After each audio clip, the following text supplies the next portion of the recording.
I was lying on the bathroom floor, gasping for air through broken ribs, when I heard my mother whisper through the door.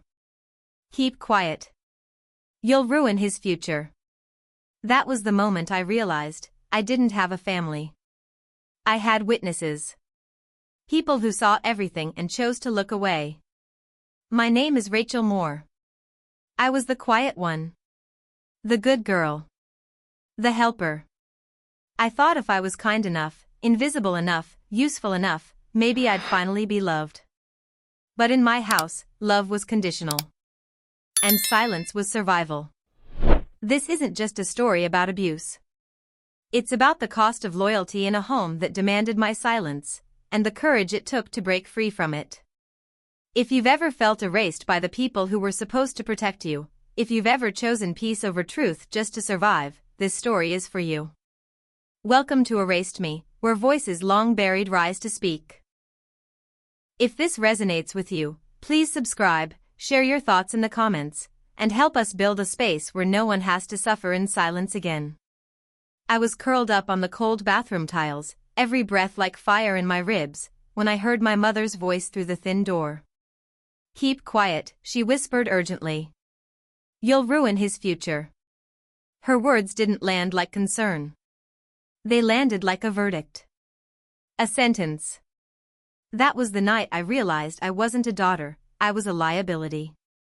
A fragile secret to be hidden beneath a family image scrubbed spotless. I couldn't move. I couldn't cry. My lungs ached for air, but more than that, my heart ached for someone to care. Just once. Just anyone. The ceiling light flickered above me. I remember watching the shadow of the fan spin slowly, as if the world could still move while I was stuck in a loop of pain and silence. My body trembled, not just from the impact, but from the crushing weight of betrayal. Outside the door, I heard my father's footsteps, heavy and slow, like judgment on its way. My mother's whispers turned frantic. She tripped, she rehearsed, voice sharpening. She hit the counter. "You know how clumsy she is." And in that moment, I understood, my silence was never about love. It was about survival. And they weren't my protectors. They were my witnesses. And none of them looked back. My name is Rachel Moore.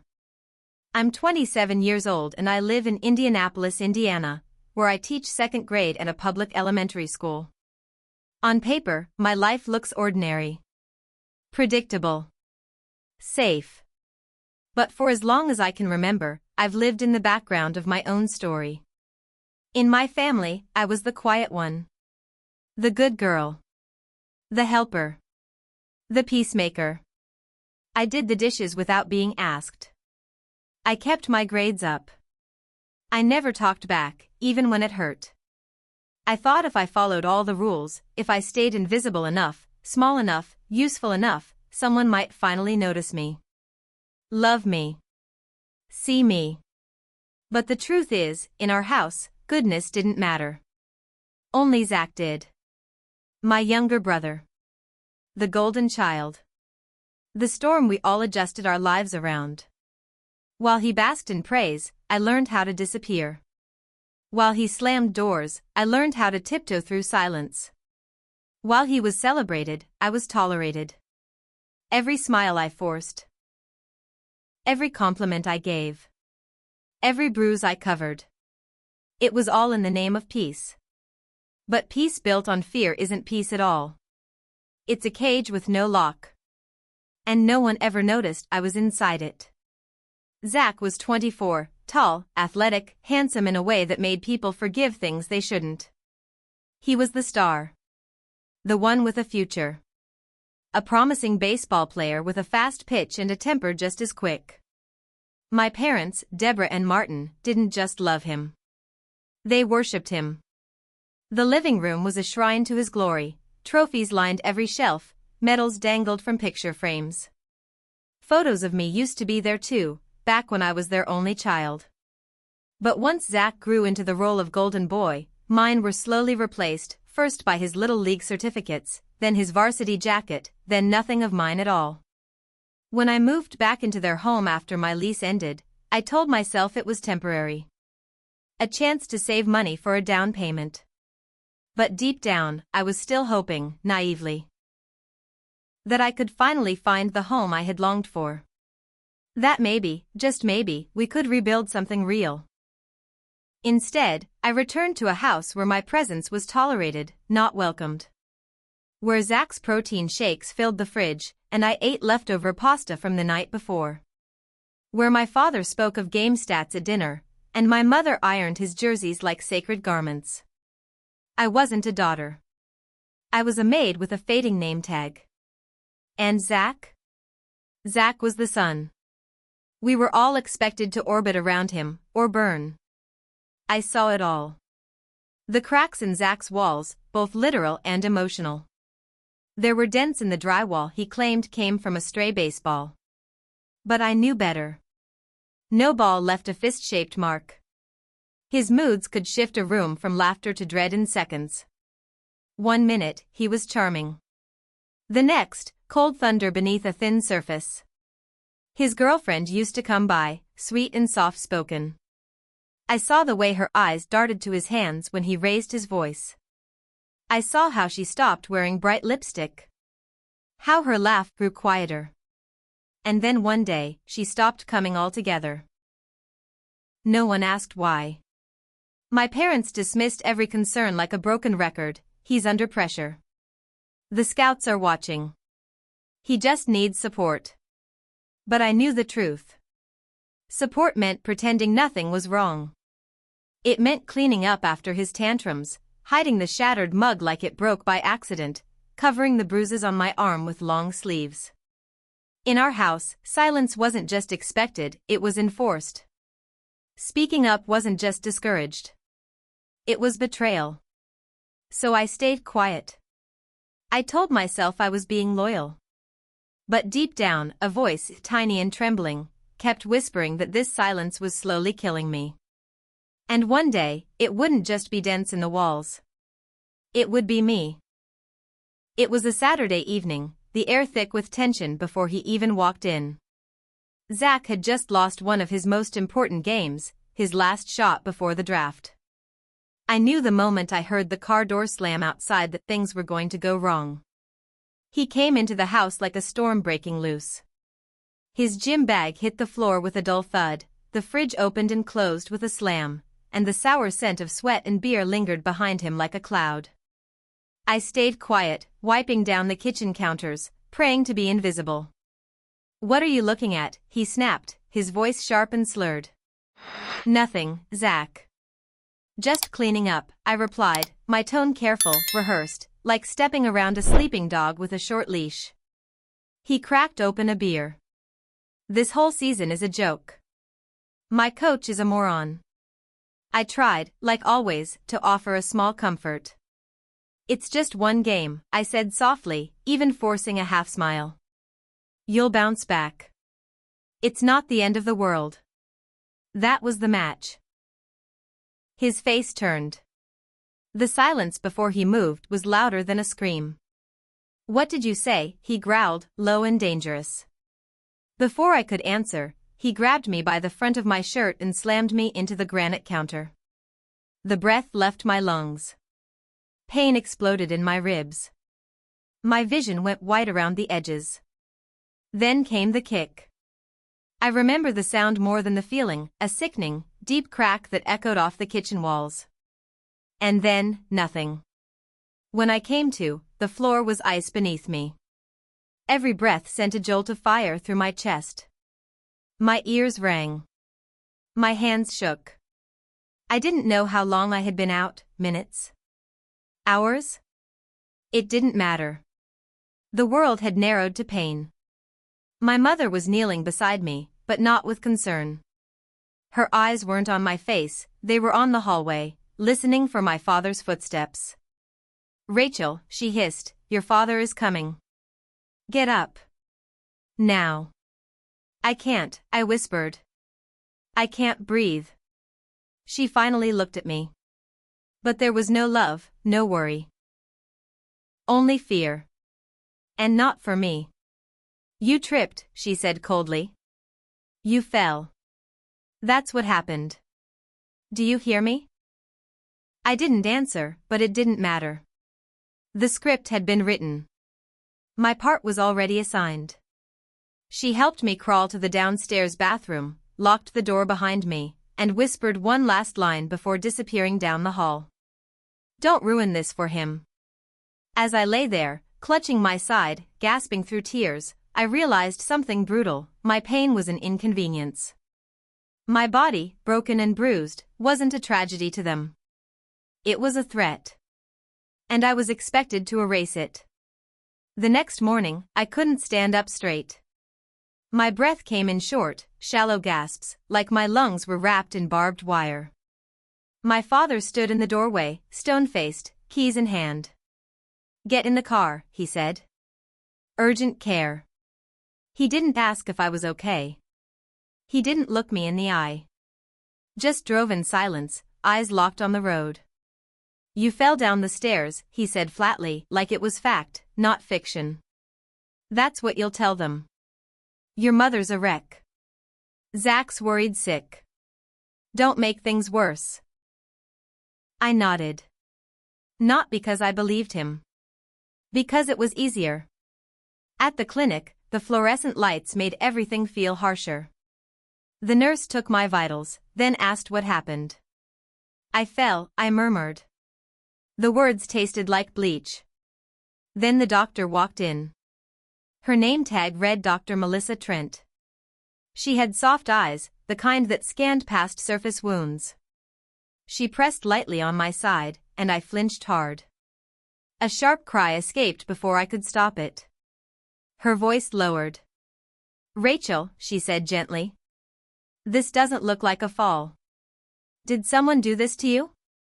I froze. She waited, not impatiently, but with presence. Real presence. Like she saw me. Not the story. Not the excuses. Me. And for the first time in years, I wanted to be seen. Dr. Trent didn't rush me. She didn't interrogate or push. She simply nodded and said, let's get some x-rays. When she returned with the results, she placed them on the light board and flicked the switch. Jagged black lines cut across the glowing image, my ribs, broken and fractured. This kind of damage requires significant force, she said softly. A direct, repeated impact. Then, without a word, she took clinical photos of my bruises. Her gaze never left mine. I need to ask again, Rachel, she said calmly. As a mandated reporter, I'm legally required to alert the authorities if I believe abuse has occurred. Did someone do this to you? The words swirled in the air like smoke. My father was waiting outside, expecting me to come back with a story he could manage. My mother would cry. Zach would rage. But Dr. Trent didn't flinch. She wasn't afraid of them. My brother, I whispered. And just like that, the dam cracked. Tears spilled, words tumbled, panic surged. Please don't do anything. Please. It'll tear my family apart.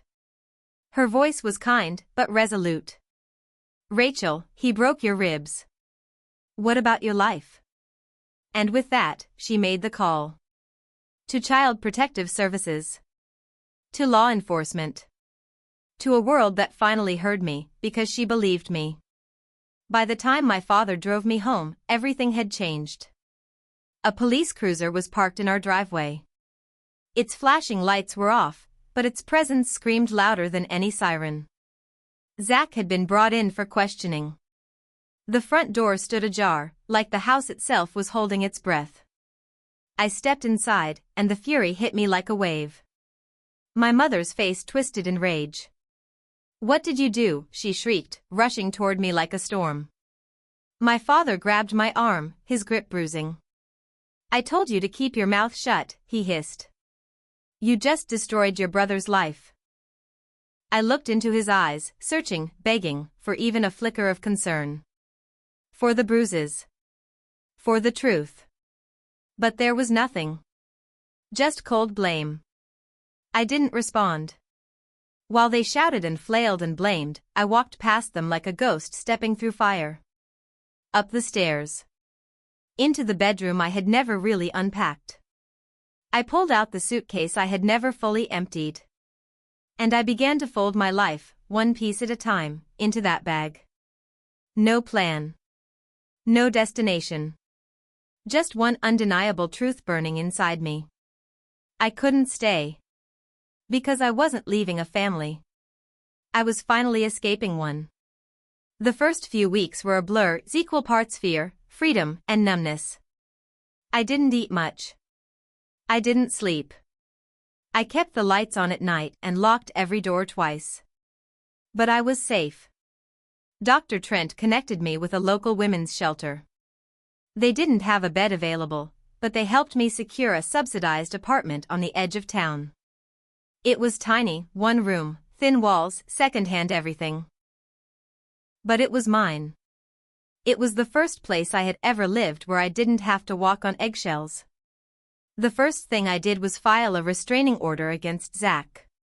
My hands trembled as I filled out the paperwork in the courthouse lobby. I almost couldn't finish.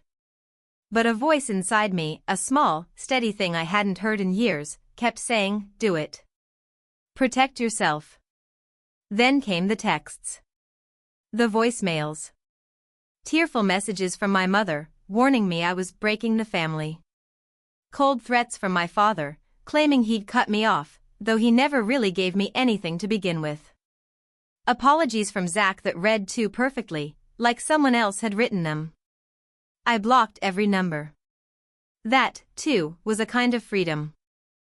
Not loud. Not dramatic. But mine. Therapy changed me. Not overnight. Not magically. But slowly, like a door creaking open after years of rust. I began to talk. Not just about the bruises or the broken ribs, but about the smaller wounds, the kind that never showed up on an X-ray. The years of being overlooked, dismissed, erased. And with every session, I reclaimed a piece of myself. Then, one afternoon, I saw a flyer in the community center where I volunteered. It was for a local grant supporting new programs for at-risk youth. I held it in my hands for a long time. Something stirred deep inside me, a flicker of purpose. What if I could create the space I never had? I spent nights writing the proposal, pouring in every ounce of my story. Not just the pain, but the strength that followed. I designed an after-school program for young girls from abusive or neglectful homes. A place where they could feel seen. Heard. Safe. I called it The Quiet Should Speak. Because I knew what it meant to be quiet for too long. Weeks later, the grant committee called. My proposal had been accepted. Fully funded. I cried, really cried, for the first time since everything happened. Not out of pain. But out of possibility. This wasn't just healing. This was building something louder than silence. It happened nearly a year later. We were hosting a fundraising event for The Quiet Should Speak at the local library, nothing fancy. Just folding chairs, donated cupcakes, and a small microphone set up on a makeshift stage. I stood at the podium, sharing our mission with a room full of families, social workers, and a dozen bright-eyed girls who now called our program home. Then the doors burst open. Zach. He looked different. Thinner. Older somehow, but not in the way time ages a person, more like damage had carved him hollow. His eyes scanned the room, and then locked on me. "You," he shouted, finger pointed like a knife. "You ruined my life." The room fell silent. Not a cough. Not a whisper. Just stillness. He marched forward, spitting rage. Over a stupid accident, over nothing. I lost everything. My heart pounded against the very ribs he had once broken. The old Rachel would have shrunk, apologized, disappeared. But I wasn't her anymore. I set my note cards down. Stepped away from the podium. I walked calmly to the center of the room and turned to face both Zach and the people we served. This, I said, voice steady, is the man who broke my ribs. Gasps rippled across the audience. And this, I continued, is the family who told me to stay silent. That silence, deafening, unmoving, became the loudest justice I had ever known. Zach was escorted out by security, still sputtering with rage, his voice shrinking behind the closing doors. He didn't get the ending he wanted, a scene, an apology, a chance to rewrite the story in his favor. He got silence. And this time, it belonged to me. I never went back. Never called. Never replied to the letters that came months later, soaked in guilt and too late sorrow. There were no apologies that could undo the years of silence they demanded from me. But that's not what I needed anymore. Because healing didn't come from hearing them say sorry, it came from no longer needing them to. I filled my apartment with new memories. I grew plants, and some of them actually lived. I laughed, really laughed, with girls from my program who reminded me that strength can be soft. I painted my walls with colors no one else chose for me. I sang along to music without turning the volume down. And in all of that, I found peace. Not the fragile kind built on silence and pretending. But a peace rooted in truth. Zach's life wasn't ruined by me. It was ruined by his own hands. And my parents didn't lose a daughter. They gave her away. And I, finally, chose me. Rachel's story is not just one of pain, it is one of extraordinary courage. In a world that taught her to be small, to be quiet, to put loyalty above her own safety, she chose something far braver, truth. She was raised to believe that love meant silence, that protecting her family meant sacrificing herself. But what she learned, through broken ribs and a broken heart, is that real love does not demand your voice, it defends it. True loyalty is not blind obedience. It is the courage to do what is right, even when it hurts. Even when you stand alone. Rachel's journey reminds us that the truth can be terrifying. It can cost us everything we thought we needed, family, comfort, approval. But it can also give us something far greater, freedom, peace, and the ability to build something real on the other side of the wreckage. There is immense power in being seen, in being heard. And sometimes, it only takes one person, like Dr. Trent, to break the chain of silence for someone else to finally breathe. If you've ever been told to stay quiet, to make yourself smaller for the sake of others, let this be your sign, don't. Your truth is not a threat. It's a foundation. And silence, when demanded by fear, is not loyalty. It's surrender.